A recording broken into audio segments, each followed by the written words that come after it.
listening to the X-Zone Broadcast Network, www.xzbn.net. Radio's authority on the world of the paranormal and the science of parapsychology, celebrating 25 years of broadcasting around the world and to the great beyond.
The X-Zone Radio Show with Rob McConnell is largely an opinion talk show. All opinions, comments, or statements of fact expressed by Rob McConnell's guests are strictly their own and are not to be construed as those of the X-Zone Radio Show or endorsed in any manner by Rob McConnell, Relmar McConnell Media Company, the X-Zone Broadcast Network, its affiliated networks, stations, employees, or advertisers.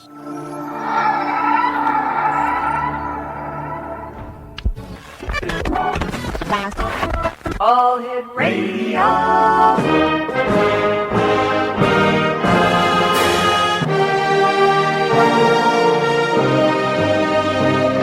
Welcome to the X-Zone, a place where fact is fiction and fiction is reality. Now, here's your host, Rob McConnell.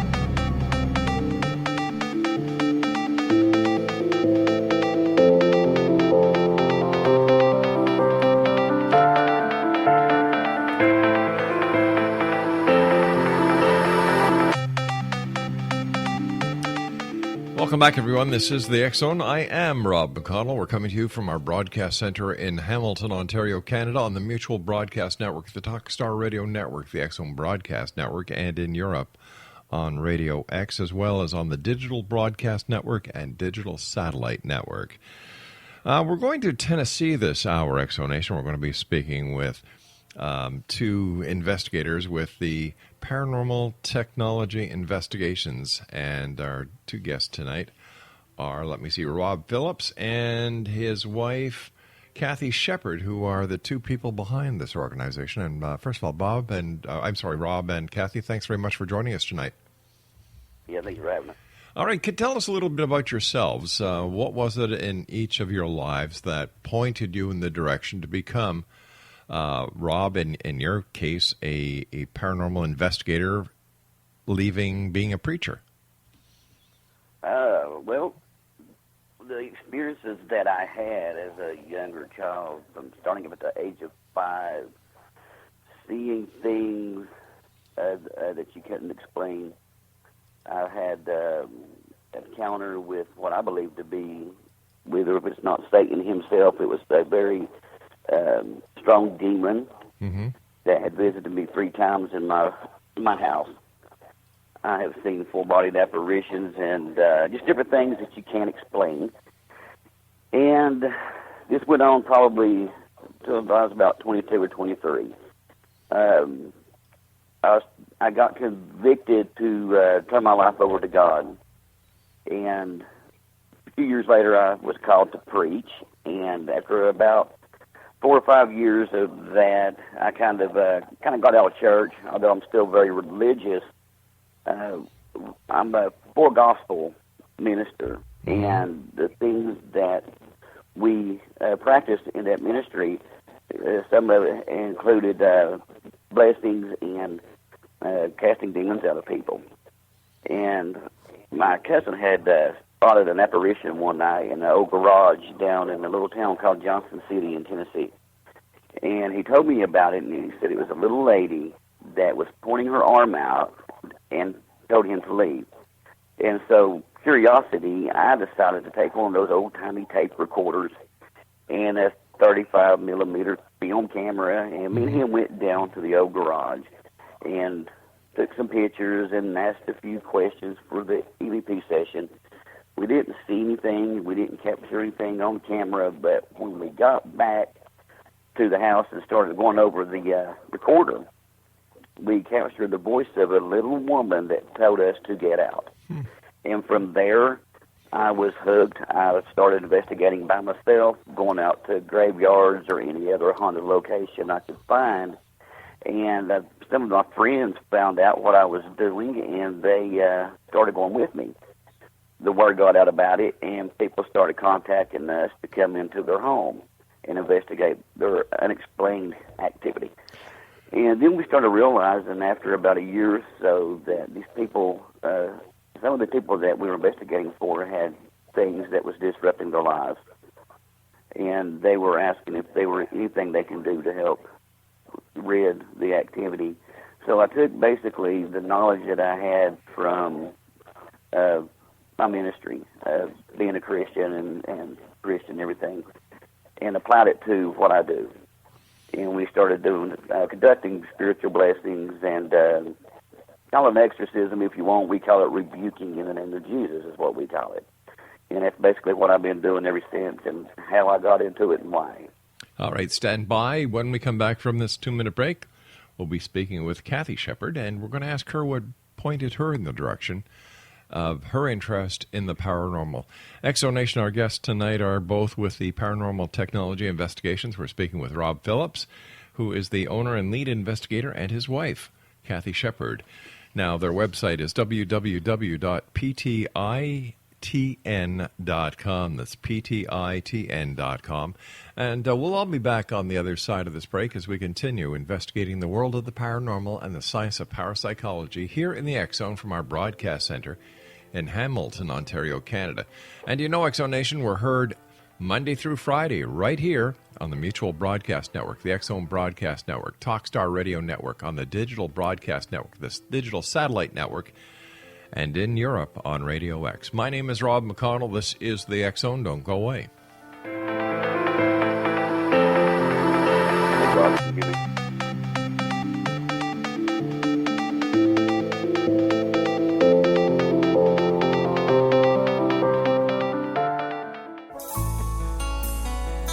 Afterlife expert Roberta Grimes was the first one to say that dying can be fun. Now her best-selling book, The Fun of Dying, is available in stores worldwide. So if you wonder whether death ends life, how it feels to die, or what heaven might be like, The Fun of Dying was written for you. And if you have always been afraid of death, or if you worry that your life has no meaning, let The Fun of Dying ease your fears and bring new meaning to your life. Nothing said in The Fun of Dying is based on the teachings of any religion. Instead, Roberta draws on evidence to explain how death happens, how it feels, and what comes next. A lot of the best death-related evidence was produced in the first half of the 20th century. When it is put together with recent discoveries, it tells a consistent and amazing story. Roberta Grimes blogs and answers questions at robertagrimes.com. Her wonderful book, The Fun of Dying, is available on Amazon and at stores worldwide wherever books are sold. You're listening to the X Zone Broadcast Network, www.xzbn.net.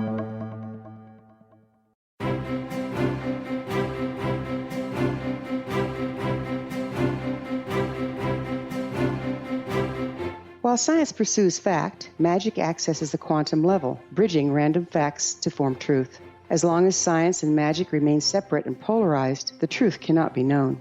I'm Wilda Wiecka. Join me on the Science of Magic radio program dedicated to unification and evolution of consciousness. During each episode, I'll be speaking with experienced and respected scientists and mystics. From astrologers to astronomers, from medical doctors to shaman, the scientific method to dowsing and intuition, we will weave together information from seemingly divergent practices to promote unity and enlightenment. Join me, Wilda Wiecka, and the Science of Magic right here on the X-Zone Broadcast Network. For more information, visit www.thescienceofmagic.net.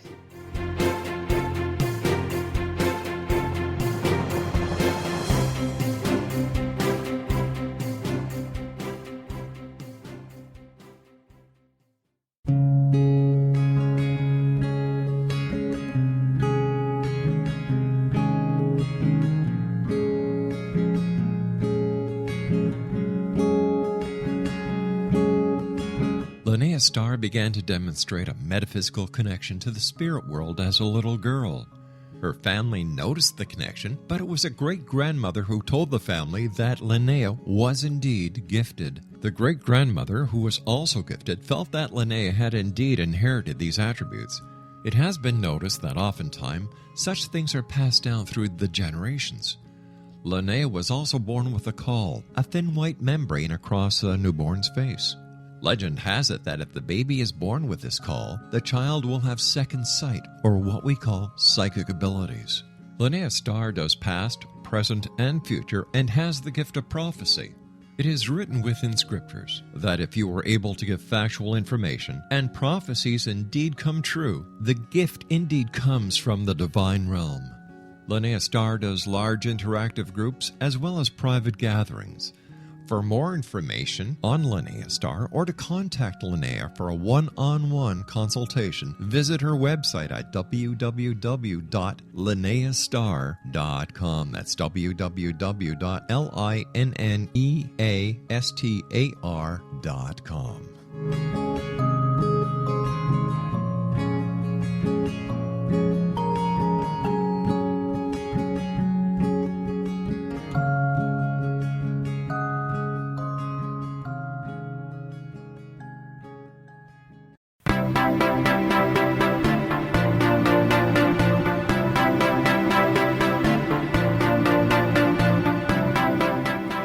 Welcome back, everyone. I'd just like to make a little correction here. Kathy Shepard is not married to Rob Phillips. Sorry about that, guys. But the way the information came back from your publicist, that's what kind of made it look like that. But anyway, everybody's here. We're going to be talking to Kathy now about her exploits in the paranormal. And Kathy, what was it that happened in your life that pointed you in the direction of becoming a paranormal investigator? Mine happened when I was about 8 years old, Mm-hmm. and I lived in a home when in my bedroom I was experiencing some activity. I would see this thing come up to the side of the bed and float from the side to the bottom and back up again. And what was odd about it was everybody living in the home, I was the only one that knew that house was haunted. Nobody else would experience anything. And several things happened, after that. And my uncle passed away, and I had seen him walk through his kitchen, through the garage, and just seeing a lot of different things like that through the years just got me interested in knowing there's something else out there, Mm-hmm. and just trying to figure out what it is and why it's there. Let me ask you this question, Rob. Why is it only some people can hear the paranormal or see spirits or have any kind of contact with them? And this doesn't matter whether it's a group of people who go into an allegedly haunted establishment. You're going to have people who see and hear something, and then you're going to hear people who are in the same group say, "What the hell are you talking about? I didn't see anything. I didn't hear anything." Why? What, in your opinion, based on 17 years of paranormal investigator, do you attribute this to? That's a very good question. It's a hard question to answer, Mm-hmm. and I have had an experience one time where there were 6 of us there, and only 2 of us seen a apparition. Mm-hmm. The other 4 people didn't see it, and they were asking that same question. What the hell are you all looking at? And they didn't see nothing, and we did. I think it has to do a lot with the person's sensibility, how open they are to it, and maybe it even has something to do with maybe that spirit's wanting to show a certain person or certain thing. I don't know if they're. I think a lot of people's just more open-minded. So when you and the members of your group, the Paranormal Technology Investigations, go out and do an investigation, what are you trying to prove? What evidence are you trying to gather, and what are you going to do with that evidence if and when you ever gather it? Well, what we usually do is when we go into an investigation, we're not trying to prove or disprove a haunting. We're basically trying to find out what type of haunting they have, if they have one at all. We need the evidence that we capture to help us determine what level of haunting that they're experiencing, if anything, because that helps us determine what needs to be done to help them remove this from their property. So we try to capture as much as possible. There has been times that we don't capture anything, and that doesn't mean they don't have a haunting. It just, or any type of activity, that just means we didn't capture it. Sometimes we have debunked everything and found out they didn't have anything, but the wind blowing and maybe the cat knocking something off of the table. But when we determine what level of haunting somebody has, that helps us know what needs to be done, whether it's a spiritual blessing, an exorcism on the home, or somebody needs to change something in their life, or just remove something from their house. There's different reasons. So that's what we use our evidence for, what that we capture, just to help us determine what we need to do about it. And Kathy, what has been the most compelling evidence that you and the team have gathered over the years to prove that ghosts are real and it has nothing to do with psychosomatic psychoses? I would probably say the recorders. We get the EVPs. Of course, we use the spirit box too, but when you get a voice come back over your recording and it's A1, it's not a spirit box, and it's no one in the room talking, then you know that it is a spirit in there with you, communicating. So why do you think the spirits want to communicate with you? We get a lot of EVPs that says, help me.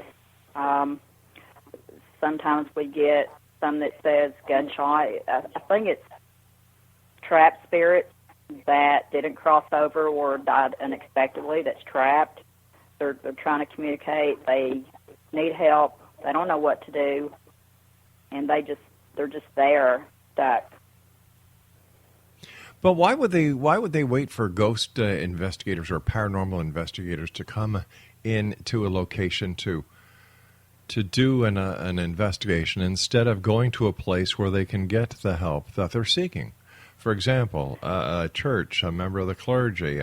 Why stick around, haunt a place, and hope to heck that somebody's going to come along who can basically use technology to find out what you really want? Okay, Rob can answer that better. Personally, I think once a spirit realizes that you can hear them and you can see them and you can interact with them, I think that is, once they start becoming active and wanting to communicate, I think they would actually communicate with whoever could, whoever have that ability. I don't think they really wait. I don't think there's a time that they have. I don't think that they, what 100 years to us could maybe be a second to them. And, I think, if it's what type of spirit that it is, maybe it's an intelligent spirit or maybe it's demonic. There might be different reasons for different things. Maybe there's something about somebody that they're attracted to, that they feel comfortable with. So how do you help a spirit to cross over to the other side, to get where he is going? And if you use your abilities or your past connection with the church, what happens if the spirit that you're trying to get rid of doesn't believe in your Jesus, doesn't believe in the power of your church? What happens then? We we've had that, and that's like I was saying earlier. A lot of times it's not always just about doing a blessing. When we do a blessing, usually what that does, it just removes anything negative off of the property. Then we'll do after that we'll do what is called a crossover, and that just removes. Well, don't remove anything. It just gives the good spirits there the options of crossing over to their final resting place. We have had times that the blessings doesn't work. They don't believe in heaven or whatever, and they just linger around or go somewhere else. You can't really banish anything, but you can make them feel uncomfortable enough in that place to where they don't want to be there no more. And I personally think once my religion, the way I believe, somebody's probably going to think something totally different, that once they do die and they realize what's on the other side, maybe they're afraid to cross over. Why would they be afraid? Maybe they're afraid they're going to spend their final eternity. Well, as a religious man, I'm sure you understand Exactly. there's no such thing as hell. So what would they have to worry about, especially since the Bible teaches that all is forgiven? Well, is all forgiven. We have a choice to be living for God or living for Satan. Well, and a lot of people don't believe in either one. So tell me, and then I guess that's their decision, their choice, and whatever happens. We don't really know what happens to the souls when we die. Well, and I really want to find out, but I don't want to go off on the next bus load just to get that answer. I'd rather wait my time and then go then and figure it out. But my experience might be totally different than Kathy's beside of me or yours. And, it might be something totally different. All right, so let me just put a few things in order that make it very confusing for me to understand what the problem is with these ghosts. Number one, if you're a Christian, you believe that Christ died for your sins. Number one, so when you die, there are no sins. You just go to heaven. Number two, the aspect of hell is nowhere in the Bible. It's a man-made concoction because we are a binary species. There is 0 and 1, up, down, left, right, in, out. So if there's good, there has to be evil. Okay? Right. And if you're able to talk to all these spirits or have communications either using EVPs or the ghost box, why don't these spirits tell you the answers to questions that you're seeking? I'd love to get that. I'd love to have that ultimate EVP. We know somebody that captured an EVP, and we've captured several similar EVPs, but we know a friend that captured one here recently that says he's begging God to let him in and not to make him go. And then you hear a demonic, well, I don't want to call it demonic, but you hear a very evil-sounding laughter after he asked that question. We have had, during the crossover, we have said, you will see a light, just go towards the light and don't look back. And you hear a little girl's voice, being no kids are in the home, that you'd hear a little girl's voice say, I see that light. And then I've had EVPs in the past that has said they don't see a light, they don't see a hell, they don't see a heaven. So who knows? But I'd like to have that ultimate answer. Why is there so much credibility put into EVPs? I think it's because that we say you're alone by yourself and you know nobody else is in the home. There's no radio, no TV, or nothing on, and you're sitting there and you're doing an EVP session, and you capture a voice that isn't yours or around. How do you explain that? That to hear a voice that you can't explain where it came from. I think the most credibility that I give to any equipment that we have is that it's inside of us, what we feel while we're investigating, what we experience personally. So why use equipment then if everything that you need to do an investigation or to find the answers is within you? To help document and record the evidence needed. Ah, I see. We have to take our news break at the bottom of the hour. Please stand by. Exonation, are you believers or skeptics? Send me an email, exone@exoneradiotv.com. We're talking to ROBB PHILLIPS and Kathy Shepard. They are with Paranormal Technology Investigations in Tennessee. Their website is www.ptitn.com. That's ptitn.com. And we'll be back on the other side of this break as we continue here in the X Zone from our broadcast center in Hamilton, Ontario, Canada. Don't go away.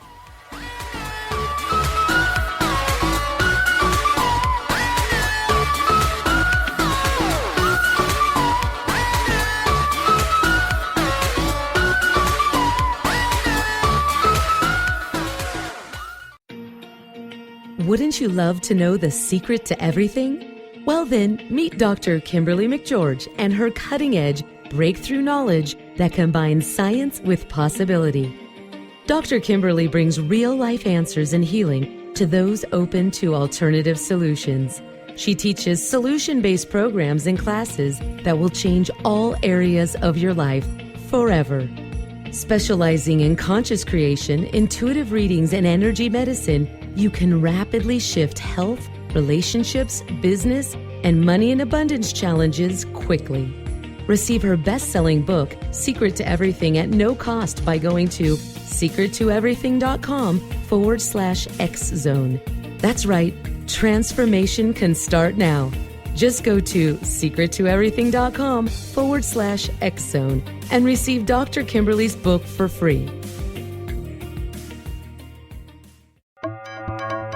You're listening to the X Zone Broadcast Network, www.xzbn.net.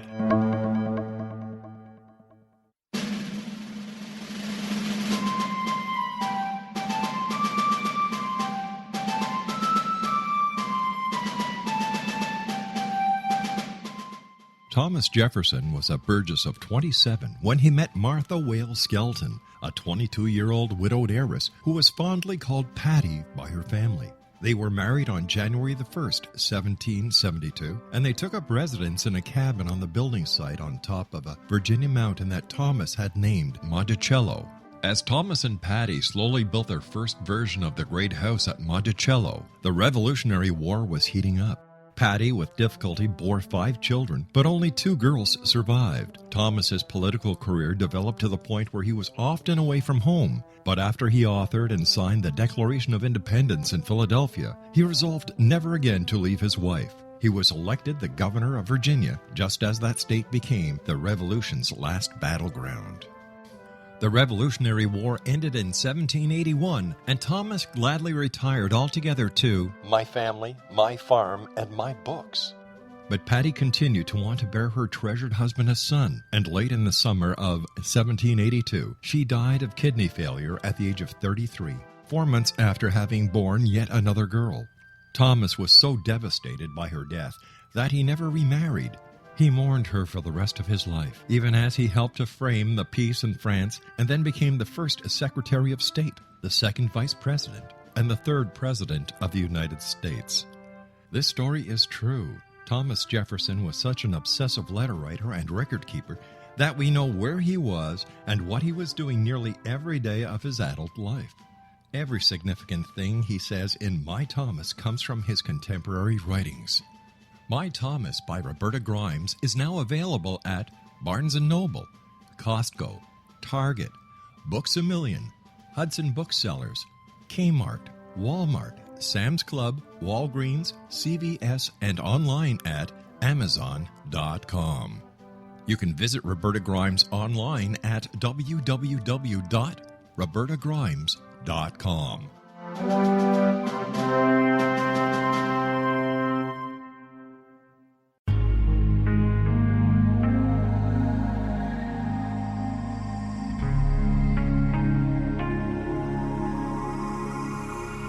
The scientist and the mystic have been on an age-old, relentless search with one thing in common. They seek truth. Their paths converge in the 40,000-year-old practice of shamanism, an ancient science delving to the quantum level of life, facilitating healing, manifestation, and evolution. I'm Gwilda Wiyaka, the founder and director of Path Home Shamanic Arts School, a unique Colorado State-certified occupational school, training shamanic practitioners and teachers. We also provide classes for empowering personal lives through shamanism. Our certification classes are in week-long segments enabling international participation, and online classes and long-distance shamanic healing sessions are available. Come discover the science of magic in the limitless world of shamanism. www.findyourpathhome.com.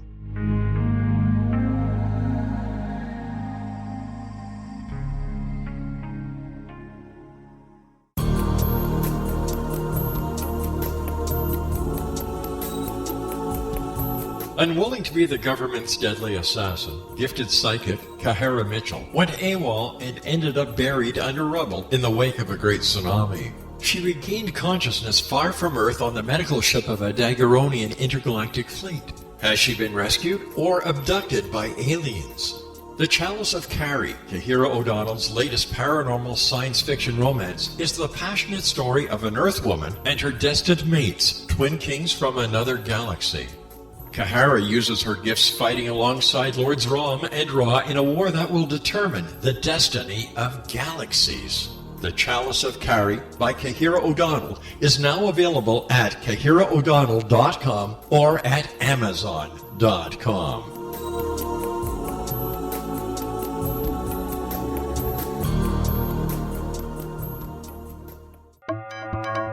You're listening to the X-Zone Broadcast Network, www.xzbn.net.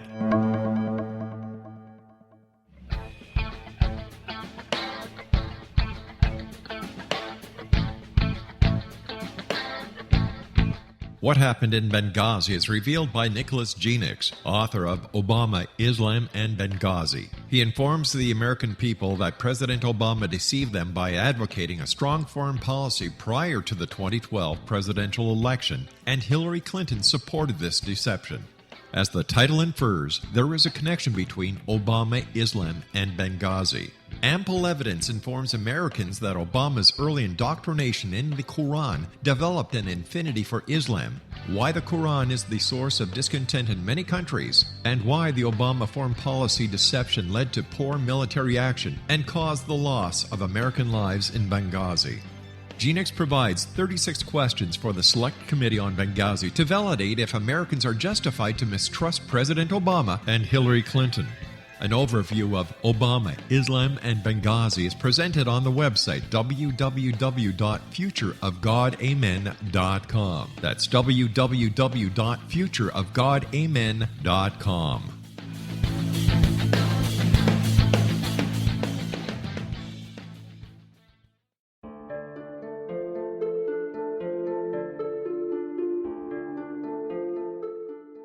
Annie Callahan, dedicated to negotiating a position for Earth within the Daguerrean Coalition, had trained for 3 years to become an Earth ambassador.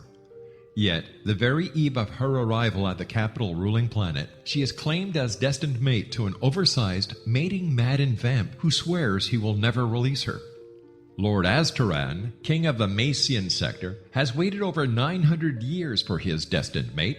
Having found her as an alpha vamp, he is unable to relinquish Annie, virtually holding her hostage until he can claim her. Yet Macians cannot survive without their mate's love. How could he strip her of her citizenship, her ambassadorship, and her freedom and expect to win her heart? With All That I Am by Kahira O'Donnell is the latest book in this exciting series, The Daguerrean Chronicles, guaranteed to keep readers coming back for more. With All That I Am by Kahira O'Donnell is available on Amazon.com and KahiraO'Donnell.com.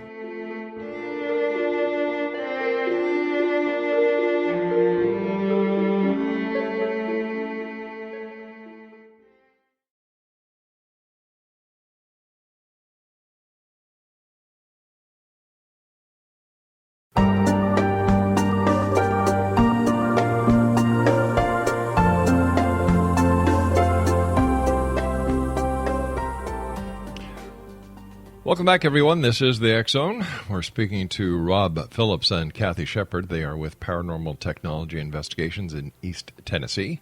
Their website is www.ptitn.com. That's www.ptitn.com. They're also available on Twitter and Facebook. What is the scariest case, Rob, that you have ever worked on? The one that I have ever worked on Oh man, that's a tough one. There's actually several that probably just kind of fall in the same category. There was one I had years ago to where I think the girl was 18 or 19 years old. It was her first apartment, and she had these little teenage boyfriends running around with her, living there. And one of the boys had died in a car wreck. They tried to bring his spirit back, and they done some type of rituals. I don't know exactly what they done, but they conjured up something that they couldn't control, and they were being physically and mentally attacked. They were being beaten by this thing. Things were moving across the house and then flung at them. And I think that was probably one of the most hardest cases I ever done, the most scariest. And then maybe a couple here recently that where I got physically attacked. One of them put a couple of scratches on my back, and I was showed things that I'd rather not have seen. I was made to feel things that I would rather not feel, and see things that I don't want to know. And then the last investigation that we had, I was scratched again from my back all the way around to my front side, and it basically knocked me down to the floor. And I was very dizzy, lightheaded. They took two pictures. One picture, before all this happened, I looked fine, but in the picture where I was being attacked, I looked like I aged about 25 years. Why were you attacked? I'm sorry? Why were you attacked? I don't know. I have no idea. I wasn't. When we investigate, we don't do anything to provoke or antagonize. We don't try to summons or conjure anything. We don't try to disrespect nothing. We ask simple questions, and we try to gain a little bit of trust, if you call it. And I don't know why I was attacked. I think maybe because whatever was in that home did not want maybe me or us in there, because there were three of us attacked that night. When does the line get crossed when researchers go to a place and start investigating those who have passed? Where does the line exist between respect and disrespect? I take what I do very serious, and when people start disrespecting, if it's a human spirit, that's probably somebody's grandmother or mother or brother, and if you start cussing it out and just insulting it, that's a line you shouldn't cross. You should respect what you're communicating with, because that was somebody's loved one. And if there is a such thing as a demon, and you're provoking that or disrespecting that, that's just stupid. And when you're doing an EVP session and you're trying to investigate, if you stick with simple questions, respectful questions, but the line crosses when you start insulting and provoking. But what about a line of respect for those who have passed on? Like, I've been talking to ghost investigators over the past 2 months now. We know that there is over 16,000 groups in the United States alone. No group to this point has found unequivocal evidence that there is any connection between what they believe to be spirits and actuality of the spirit world being there. We do know one thing, that it raises a lot of interest. Yes. And once again, whether you're in a graveyard, which I don't believe any investigator should be allowed within the graveyard limits, because to me that's sacrilege, or whether they're going into a home to try and find out what the spirit is, why don't we just leave the dead alone?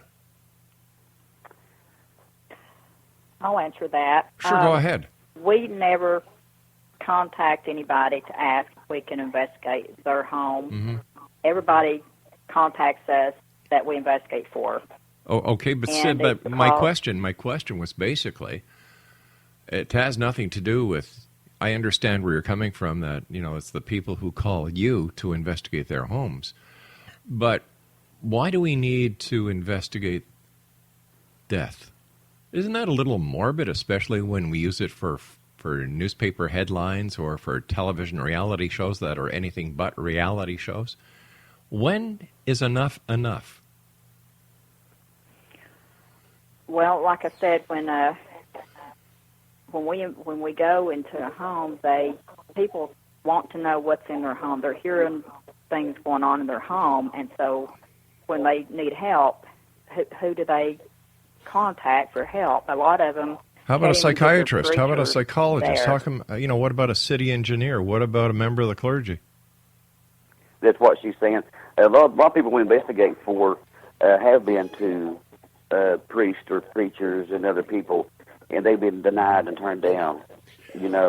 Telling them maybe they just need to get their life right or things like that. I'm not knocking any religion or anything, but when somebody in their home, their life's being uprooted by something in their home, and it's destroying their family, destroying their lives, and they need somebody to turn to.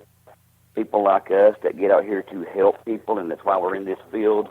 They call upon us, and that's why we investigate it. We don't go out here just to disturb the dead or disrespect or anything like that. We're doing it to try to find out what's in their home so we can help this family to get their lives back together. Oh, okay, I understand that, but what qualifies a paranormal investigator? And I will say that 99.999% of so-called paranormal investigators wouldn't know an investigation if they fell across it. So what gives them the authority to go in and play ghost hunter? What gives them the authority? Yeah, besides the person who makes the invite to the paranormal group to come in and to set up their cameras and to walk around with EMF meters and tape recorders and so on. Let me just rephrase this. Let me just rephrase that. What experience or what education, when it comes to claiming to be an investigator, do the majority of ghost investigators, paranormal researchers, really have besides what they've read on the internet? We'll say this: there is no such thing as being certified in the paranormal. Right. If anybody says they can certify you in the paranormal, they're a liar. No, you're wrong, sir. You're wrong, sir. You're wrong, sir. There are universities that offer degrees in parapsychology. You can be certified in certain things, but in order to be certified in something, somebody have to know everything about that. You can be certified to investigate something, but how can you be certified in knowing something about that we know nothing about? We know nothing about the other side. How can you be certified in that? Well, there are universities that offer that parapsychology courses. They teach certain things, but they can't certify you to be a paranormal investigator. I understand. They can teach you about certain things. All you right. can get an education in that, but how can you be certified in it? Okay, well, what I would like to see, as being somebody on the outside, is that people who claim to be paranormal investigators have some knowledge of psychology, physiology, because God forbid, based on the recommendations and the conclusions that paranormal groups make to these people, what happens if they do more harm psychologically to these people than good? Yep, and we run across that a lot. We've had a lot of families contact us because they've had so-called teams come into their home that's in there that don't know the first thing about none of this, and they cause more problems than they did to begin with. We were sent to Alaska by a family who had a team up there come in and caused so many problems. It was just unreal. They flew us to Alaska to help them because we're qualified in what we do. We're very professional in what we do. Each one of us has something to bring to the table, whether it's a preacher, religion, education, or whatever it is. We're doing this because we have knowledge in it. We're not out here just trying to get evidence and think it's a funny game, because it's not. All right, you said you're qualified and professionals. What are the qualifications that you as a team bring to the plate when you go to investigate some aspect of the paranormal? A lot of experience. Things that I myself personally that I encountered as a minister, seeing the possessed come in, seeing things that you can't explain, having experience in that. I'm educated in that. We have people that on our team that's very educated through college in things in the field. And then we have people that are very sensitive on our team as well. Are you talking about psychics? More empathics. Okay. They sense a lot of things, and they can see things that other people can't, and they can feel things that Other people can't. That you use like a sixth sense, I guess you'd call it. You were saying earlier, Rob, that when you were attacked by these entities, that you were showing things. Mm-hmm. What kind of things were you showing? As far as showing things, I mean, it was how I appeared in these pictures. The first picture, it was a normal picture of me. I looked like myself. And during this attack in the picture, it looked like I had aged 25 years. It just looked like I was on the edge of death, basically. It's a very interesting set of pictures. So why then it had the evidence of the scratches. Yeah. So why do you think you were shown these pictures, and how did the spirits manipulate these into photographs that are seen in the future? So how did they take a picture of something that was in the future? It was my team member that took the pictures. All right. Of me. Okay. So and they're actually on Twitter, on our Twitter page. If anybody wanted to go see that, actually. But it was our team members that took the pictures, during the investigation. I was in the pictures when they were being taken. So how do you think this happened? I just think whatever was in that home did not want me there. No. I don't know for what reason. Maybe because I'm a man. I have no idea. Maybe it was because of my religion. Maybe it knew what my plans were in the future to remove it, try to remove it from the property, which I don't do that. God does that. I'm just a willing vessel. I see. By the way, a question I love asking members of the clergy who are ministers. So what seminary did you go to? I actually was called to preach, and I went under Victory for Today, Victory Tabernacle, with Pastor Terry Phillips. I stood under his ministry. I see.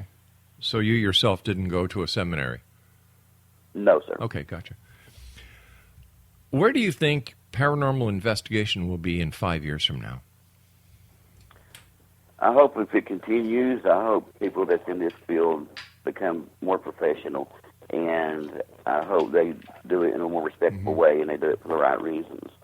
So why do you think after all these years of paranormal investigations and over 16,000 different groups in the United States with people still coming into the fold each and every day, what is the draw? Well, what is the draw? I'm not understanding the question. Why do people like investigating the paranormal? I think most of them get into it just for the thrill of the hunt. If they see it on TV, they make it look fun and interesting. Yeah, but they don't realize how serious it is. But isn't that disrespectful? Coming in, doing it for the fun, doing it for the hunt. Yep. Yeah, I agree with that. Yes, it is. It is very disrespectful. And we have a few shows out on national television, and we didn't allow those to air just to show off and show hey, we're on TV. We did that so people can see that there is actually somebody out there that cares, and people out there that will help you. And we are one of those teams that are in it for the right reason. And what is the right reason? To help the families that's their lives being uprooted and destroyed by these things that they can't explain in their home. And whether it's some type of a demonic or human spirit that's just uprooting their lives. We're trying to help them get their lives back together. And when we go to help somebody, it's not just always about paranormal. We try to do things just to actually help improve them, improve their thoughts, their way of thinking, and, think more positive about things in life and not be so negative and do what we can to help them. But do you ever cross the line between being a paranormal investigator and crossing the line into being a psychologist? I don't think we do, no. Have you ever had an occasion where you thought you were doing something right, but it turned out to be very wrong? I've probably made a mistake before. I mean, I'm not perfect. Sure. I don't know anybody that is. And, I probably can't think something off the top of my head, but I've been wrong before. I've missed something recently that I thought I was for sure that was one thing. It turned out to be something else. None of us are perfect. Yep. We have a member on our team who's going to school to be a psychologist, and she tries to coach us and help us along, and she takes leave where need be. Mm-hmm. But none of us are perfect. We all make mistakes. How many members are there of the paranormal technology investigations? We have 6. Wow, and I understand. And I understand that your team has conducted over 200 investigations. Correct. This is a lot. About 17 years. Wow. So there's a lot of paranormal activity going on. Is paranormal activity on the increase? That's odd. Sometimes we investigate things and we find out there's nothing there at all. Mm-hmm. Sometimes we find out that they might be a little schizophrenic. We've come across that. I feel like paranormal is on the increase. I think it might not be on the increase. I think it might be the same as it's always been. I just think people are actually more opening up to it more now than they were in the past. Because in the past, if you talked about it, you was the laughing stock of the neighborhood. Now, people's more open about it, right. And I think it's just the same. I think people's just more open about it. All right, stand by. We've got to take our final break. X-Zone Nation, Rob Phillips and Kathy Shepard are our guests this hour. They're with the Paranormal Technology Investigations in East Tennessee. Their website is www.ptitn.com. We'll be back on the other side of this break. Don't go away. Little children aren't the only ones afraid of the dark. Millions of soldiers return from war zones with PTSD, anger, frustration, fear, and loneliness, much of which surfaces during the darkness of the night. You have the chance to change the lives of these American heroes. Songs and Stories for Soldiers.us provides free MP3 players for these men and women. With a list of 3 million songs in 16 different styles, 100,000 audiobooks, and 30,000 old-time radio programs, every veteran can find something to soothe and comfort them at no cost. All our players contain an 8-hour audio program designed to help veterans fall asleep. With 1,500 plus vets now participating, it's our goal to deliver 10,000 audio players this year. Go to our website at songsandstoriesforsoldiers.us. Help us help a veteran make it through the night.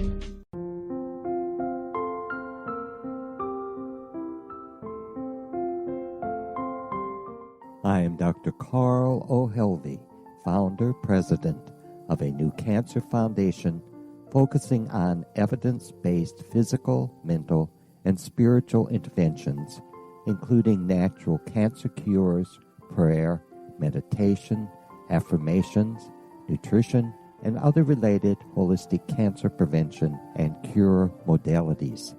These are used in cancer education, research, and financing care. I ask for your help to continue this important work by donating at www.holisticcancerfoundation.com.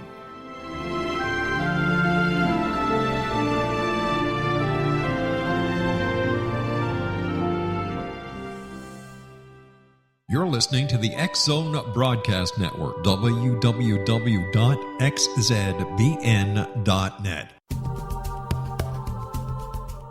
If you enjoy reading a good mystery with a touch of the paranormal, then you'll love From Out of the Woodwork by William S. Peckham. Sean Kennedy, a Toronto contractor, buys derelict houses, guts them, and turns them into multi-family dwellings. When Sean buys 29 Livery Lane, a century house in ruins, and starts the renovation, the house fights back. He is visited by ghosts of owners past. His visions are triggered by touching an oak mantle, reading a faded letter, opening an old locket, or opening a brand new casket in the basement. These visions will take you on a trip across southern Ontario from Niagara Falls to Toronto to Kingston. From Out of the Woodwork is now available in paperback and on your favorite electronic reader. To order your copy of From Out of the Woodwork, go to www.williamspeckham.com. That's www.williamspeckham.com.